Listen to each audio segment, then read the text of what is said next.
आणि एक राजकारणातली एक जी सभ्य स्पर्धा ज्याला म्हणता येईल किंवा चांगली हेल्दी जी कॉम्पिटिशन आहे त्याचंही एक प्रतीक कुठेतरी होतं.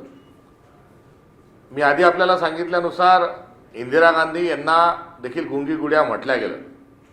मात्र इंदिरा गांधींना गुंगी गुड्या म्हटल्यानंतर आमच्या पक्षाचे कार्यकर्ते, गुंडांचा तर प्रश्नच नाही, कार्यकर्ते किंवा समर्थक हे गुंगी गुड्या म्हणणाऱ्या लोकांच्या कार्यालयात नाही गेले, त्यांनी त्याचा विरोध नाही केला. तर इंदिरा गांधींनी त्या गुंगी गुड्या नाहीत तर त्या दुर्गा आहेत हे देशाला स्वतः न सांगता त्यांच्या कृतीतून पटवून दिलं. हे एक उदाहरण आपल्याजवळ आहे. दुसरं, मनमोहन सिंग साहेबांना सातत्यानं भारतीय जनता पक्ष आणि विरोधक मौनी बाबा म्हणून त्यांचा उपहास कुठेतरी करत असल्याचं आपण बघितलं.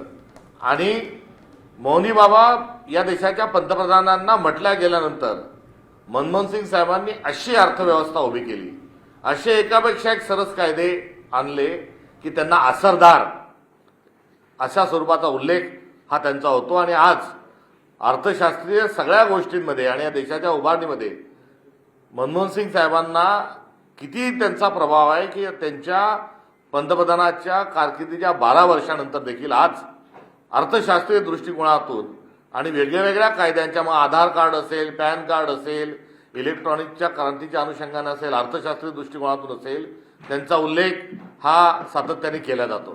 त्यामुळे आमच्या नेत्यांना मौनी बाबा म्हटलं गेलं, आमच्या नेत्यांना गुंगी गुड्या म्हटलं गेलं, त्याचा करारा जबाब जो आहे हा आचार, विचार, व्यवहार आणि उच्चारातून काँग्रेस पक्षाने दिलाय. आणि ती असणारी आमची गरिमा आहे.